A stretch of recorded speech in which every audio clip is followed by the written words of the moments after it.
Okay, here's the manual for the X5. This is the manual that comes with it. So we're just going to flip right to the part where it says to release the speed limiter. They call it limited, but you know, it's that Chinglish.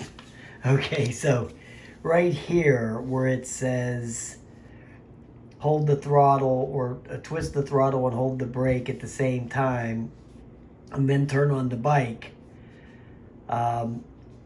And it says here, after the display is on for 3 seconds, the speed limit will be released. That's not true. Okay, you have to do it for around 35 seconds. That will ensure that it worked. And sometimes it doesn't always work on the first try. Sometimes it's going to take you a few tries to do it, because it took me about 4 or 5 tries to get it right. But if you only do it for 3 seconds, it will never work. I can assure you that, because I tried that a bunch of times and it never worked. So you're going to have to do it for the 35 seconds. Now to release the speed limiter, what you need to do, here's the throttle, here's the brake.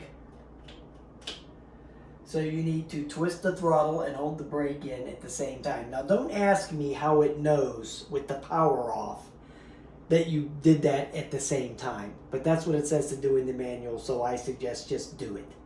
I really don't think that makes a difference whatsoever. I think if you just turn the throttle and hold the brake in, it'll work. But that's what they say to do, so just do it.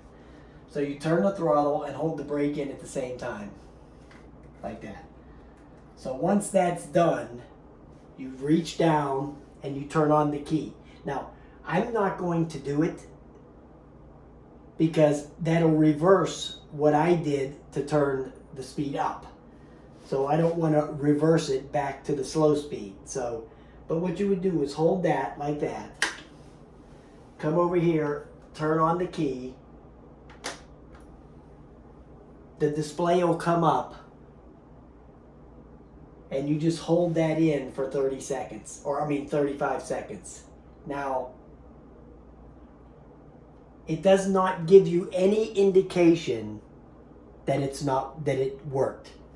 So nothing is going to happen after the 35 seconds. There's going to be no flashing light, no beep, no nothing. So you just have to count out the 35 seconds in your head and then stop it. You know, let go of the throttle and the brake, and then turn the bike back off, turn the bike back on, and try it.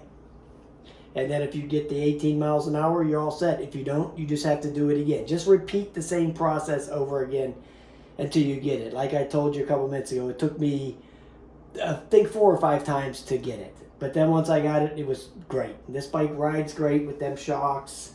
Has a really nice ride. What I would say this is, it's like the Jetson Bolt Pro, but faster. It's like the Jetson Bolt Pro, but faster and as a better ride. Other than that, it's about the same. The Jetson pedals a little bit nicer, but this one has more speed and a smoother ride. So if you like the Jetson, you want to step up to a little bit better, you could get with this one. All right, guys. I'll talk to you later. Have a nice day.